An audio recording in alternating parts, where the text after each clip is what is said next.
샬롬, God bless you, God loves you. 축복합니다. 사랑합니다. 소망부 멤버 여러분, 지난 한 주간도 행복하고 평안하고 또 즐겁게 잘 보내셨나요? 네. 와, 오늘은 썸머타임이 시작하는 날입니다. 여러분, 썸머타임이 어떤 날인지 알죠? 여러분, 1년에 한 번씩 찾아오는 잠을 1시간 덜 자야 되는, 못 자게 되는 그런 날이잖아요. 그래서 몸이 조금 피곤할 수도 있고 힘들 수도 있지만 그래도 우리 이렇게 예배 자리 나오고 함께 온라인이지만 또 하나님께 예배할 수 있음에 감사하는 시간 되었으면 좋겠습니다. 오늘부터는 우리가 예배를 온라인으로 사실 드리지 않지만 또 함께 예배 드리지 못한 우리 멤버들을 위해서 목사님 영상으로 이렇게 말씀을 함께 전하려고 합니다. 우리 함께 말씀도 잘 듣고 또 우리 건강한 모습으로 함께 만날 수 있기를 주님 이름으로 축복합니다. 아멘. 오늘 말씀 제목은요, 섬김의 사람이 된 스데바나라고 하는 말씀입니다. 섬김의 사람이 된 스데바나. 천천히 우리 한 번 더 읽어볼까요? 섬김의 사람이 된 스데바나. 네, 잘하셨습니다. 우리 멤버들 함께 큰 소리로 읽고 또 따라할 수 있어서 감사합니다. 지난주일 말씀 혹시 기억나세요? 지난주일 말씀이요, 좋은 일꾼이 된 디도에 대한 스토리였습니다. 디도라고 하는 사람, 그레데라고 하는 섬에 남아 있어가지고요, 그곳에서 바른 복음을 전하고 가르치고 또 교회 리더십인 장로님들을 잘 세우고 그렇게 충성스럽게 하나님의 일 감당했던 제자가 바로 디모데죠. 그리고 무엇보다 말씀을 듣고 또 믿음 안에서 이것들을 먼저 잘 실천했던 모범적인 삶을 살았던 사람도 디모데라고 지난주에 말씀드렸습니다. 혹시 기억나시죠? 우리를 이렇게 아름다운 공동체인 소망부에 우리를 보내주신 하나님의 뜻과 계획이 있다라고 또 말씀드렸습니다. 우리가 더욱 사랑하고 동시에 말씀을 또 잘 배워야 되겠고, 또한 영적인 리더들이 가정에서는 부모님일 수도 있고요, 교회에서는 담임 목사님, 또 많은 목사님들, 장로님들, 리더십들을 위해서 기도하는 자리에 있어야 된다고 그랬어요. 그리고 무엇보다 우리의 삶에서 이것을 믿음으로 잘 실천할 수 있는 그런 용기와 노력이 필요하다는 것입니다.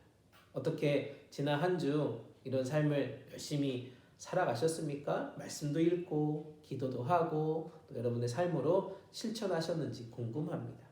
사랑하는 여러분, 변함없이 이렇게 믿음을 잘 지키고 이 믿음 가지고요, 하나님 나라의 충성스러운 일꾼들이 다 될 수 있기를 주님의 이름으로 축복합니다. 아멘.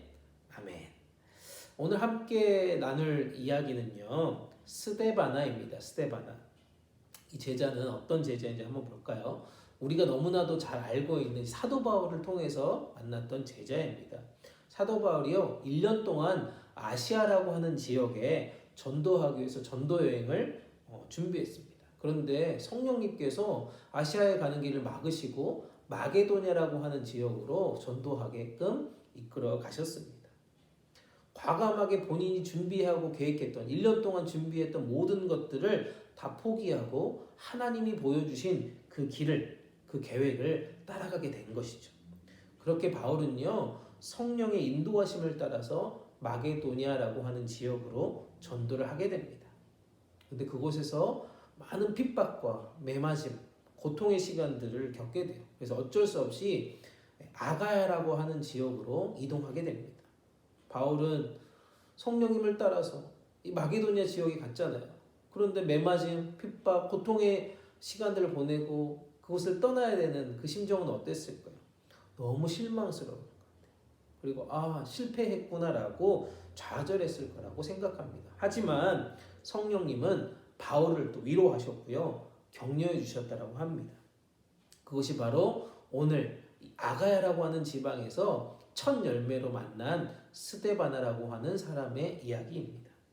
사랑하는 여러분, 우리가요, 그래서 실망하거나 실패라고 생각할 때 하나님은 우리의 뜻과 다르게 하나님의 뜻을 계속해서 이루어 가심을 함께 믿었으면 좋겠습니다. 우리의 실패에 낙심하지 말라는 거예요.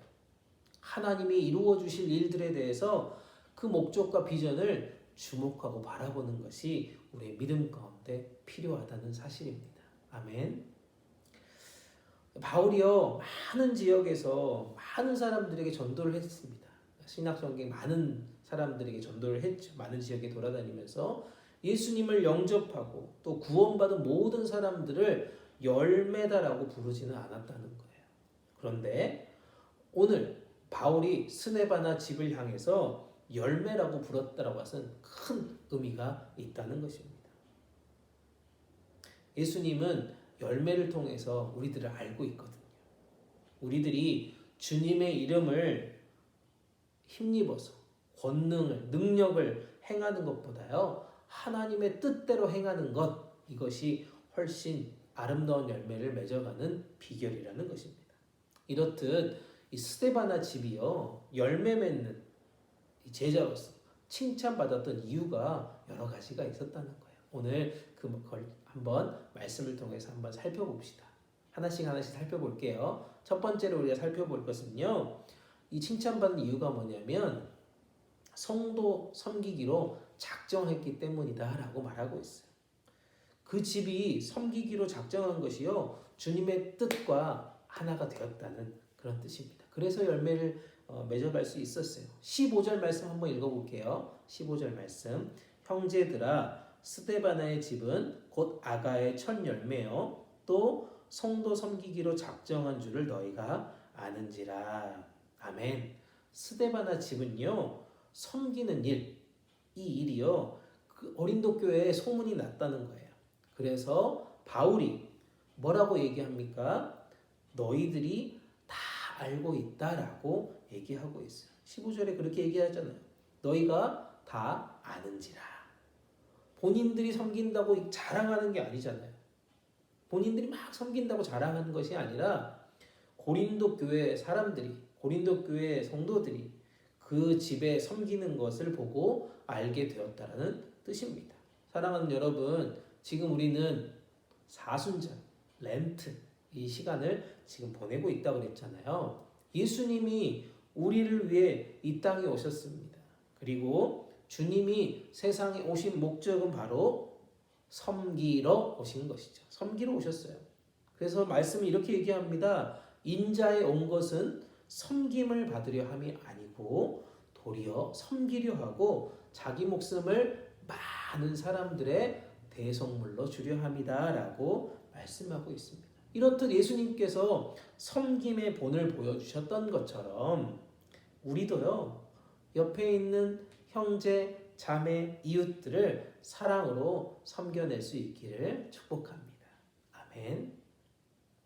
주님이 부르신 그 뜻대로 섬기는 일을 작정하고요, 정말 열매 맺는 그런 멋진 공동체가 다 될 수 있었으면 좋겠습니다. 아멘. 두 번째로 이 스데바나 집이 칭찬받은 이유가 뭐냐면요, 부족한 것을 채워줬대요. 부족한 것. 네.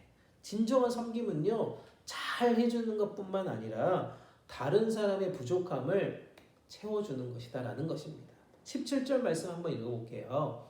17절 말씀에 이렇게 얘기합니다. 내가 스데바나와 부드나도와 아가이고가 온 것을 기뻐하느니 그들이 너희의 부족한 것을 채웠습니다. 아멘. 스데바나는요, 혼자서만 한 것이 아니라요, 함께 섬길 줄 아는 그런 사람이었다는 겁니다. 스데바나와 함께 섬겼던 이 가족들의 이름들이 나오고 있잖아요. 이 사람은 아덴에서 바울을 만나서 구원받은 후에 혼자서만 믿음의 길을 걸어갔던 것이 아니라 고린도에 있는 집의 가족들, 그리고 더 나아가서는 집안에 있는 많은 노예들까지도 모두 세례를 받고 함께 믿었다라고 얘기합니다. 또한 스데바나 집의 방문은요, 부담을 주는 것이 아니라 즐거움을, 기쁨을 함께 주었다는 것입니다. 그 집을 방문한 곳에 부족한 것을 채워줄 수 있었기에 기쁨이 계속해서 있었다는 것입니다. 사랑하는 여러분, 이렇게 스데바나 집처럼요, 부족한 것을 채워주는 삶, 이것들을 살아갈 수 있기를 축복합니다. 우리가 머물고 있는 이 소망부 공동체에 필요한 것이 무엇인지 그러면 알아야 될 것 같아요. 그리고 그 부족한 것을 보았을 때 나타나는 반응에 따라서요, 열매를 맺을 수 있는지가 결정된다는 것입니다. 먼저는요, 부족한 것을 봤을 때 그것을 지적하는 사람들이 있고요, 품는 사람들이 있다는 것입니다. 또한 부족한 것을 해결하려고 달려드는 사람이 있고요, 요구하는 사람이 있고, 그리고 그를 채워주려고 헌신하는 사람들이 있다는 겁니다. 부족한 것을 해결해달라고 요구하는 사람이 있고, 그 부족한 것을 채우려고 헌신하는 사람이 있다는 거죠. 여러분, 부족한 것을 지적하거나 해결해달라고 막 요구하는 사람, 이런 신앙은요, 어쩌면 어린아이 같은 신앙이라는 거예요. 그러나 부족한 것을 품고 채우려고 헌신하는 사람이라는 것은요, 성숙한 크리스찬이라는 겁니다. 그것이 바로 열매 맺는 신앙이라는 것입니다. 사랑하는 여러분, 우리 공동체의 부족함이 지금 보이세요? 그러면 여러분 어떻게 하면 좋아요? 네, 부족한 것을 품고 열심히 채워주고 또 해결해 줄 수 있는 그런 멋진 신앙 공동체가 될 수 있기를 주님의 이름으로 축복합니다. 아멘. 마지막으로 세 번째, 스데바나가 칭찬받은 이유가 뭐냐면요, 마음을 시원하게 해줬대요. 마음을 시원하게. 18절 말씀 볼게요. 18절 말씀에서요, 이렇게 얘기합니다. 그들이 나와 너희 마음을 시원하게 하였으니 그러므로 너희는 이런 사람들을 알아주라. 아멘. 부족한 것을 채워주는 사람이요, 다른 사람의 마음을 시원하게 해준다는 그런 뜻입니다. 마음을 시원하게 한다는 그런 뜻이 무엇일까요, 그러면? 그것은 바로 사람과 하나님에게 동시에 적용할 수 있다는 거예요. 먼저는 사람의 마음을 시원하게 한다는 것은 힘이 나게 해준다는 거예요. 스데바나 집은요, 바울과 거기에 모여있는 성도님들이 힘이 나게 도와주었던 사람들입니다. 그러나 다른 사람들의 힘을 빠지게 하는 사람들도 있죠. 우리들은 말과 행동으로요, 다른 사람들의 힘을 빠지게 하는 것이 아니라요, 힘이 날 수 있게 마음을 시원하게 해주는 그런 사람들이 되어야 할 것입니다. 또 하나는 하나님의 마음을 시원하게 한다는 거죠. 그것은 무슨 뜻이냐면요, 기쁘게 해준다는 거예요. 기쁘게. 스데바나 집은요, 하나님의 마음을 기쁘게 해드렸다는 것입니다. 하나님의 마음을 기쁘게 했던 그런 영적인 원리가 뭘까요? 13절 14절에 여기 나와 있어요. 뭐라면요, 믿음이 강건한 것과 모든 일을 사랑하는 그런 행동으로 행하는 것이다 라고 얘기하고 있습니다. 스데바나의 집이 부족한 것을 채우는 이 섬김을요, 사랑으로 행했기 때문에 주님을 기쁘시게 할 수 있었다는 것입니다. 또한 믿음의 강건함이 있어야 하나님을 기쁘시게 할 수 있다는 것입니다. 사랑하는 여러분, 이 믿음의 길 함께 걸어갈 수 있기를 축복합니다. 아멘. 아멘. 말씀을 정리합니다. 여러분은 어떤 사람이세요? 스데반의 이 집의 섬김의 모습이 부러우신가요? 하나님께서는 저와 여러분들에게 이런 섬김의 모습을 오늘도 요구하고 계심을 저는 믿습니다. 말씀 전에 우리 불렀던 찬양 혹시 기억나실지 모르겠어요. 여러분 지금 온라인을 보고 있지만 유튜브에 이제 올려놓을 거예요. 찬양도 올려놓을 거고 가사도 올려놓을 겁니다. 축복의 사람이라고 하는 찬양이에요. 가사가 어떻게 되냐면요, 그대 섬김은 아름다운 찬송, 그대 헌신은 향기로운 기도, 그대가 밟는 땅 어디에서라도 주님의 이름 높아질 거예요 라고 하는 찬양의 가사입니다. 올 한 해 동안 우리 소망부 멤버들 모두 이 스데바나처럼 아름다운 섬김을 작정합시다. 그리고 공동체 안에 부족함을 채워주는 신실한 주님의 일꾼들이 됩시다. 더 나아가서 사람들 마음을 시원하게 하고 하나님을 기쁘시게 하는 그런 섬김의 종들 다 되시기를 주님의 이름으로 축복합니다. 아멘. 아멘. 기도하고 마치겠습니다. 함께 기도하겠습니다. 사랑의 하나님 감사합니다. 섬김의 사람 스데바나를 말씀을 통해서 만나게 하시니 감사합니다. 사도 바울이 아름다운 섬김을 보여준 스데바나와 그의 집을 칭찬했던 것처럼 우리들도 섬김과 헌신의 수고를 아끼지 않도록 능력 주세요. 연약한 멤버들을 잘 돌볼 수 있는 사랑의 마음도 주시고 하나님을 날마다 기쁘시게 해드리는 믿음도 더욱 허락해 주세요. 사순절을 보냅니다. 섬김의 본을 보여주신 주님을 묵상하며 나아갑니다. 십자가를 묵묵히 참으시고 우리에게 영원한 생명을 주신 그 사랑과 은혜를 잊지 않게 도와주세요. 이번 한 주도 아름다운 섬김의 공동체로 하나님께 영광 올려드리는 우리 공동체 될 수 있도록 인도해 주세요. 그리스도의 향기가 풍성한 열매 맺어갈 수 있도록 도와주세요. 이 모든 말씀 우리 주님 예수님 이름으로 간절히 기도드립니다. 아멘.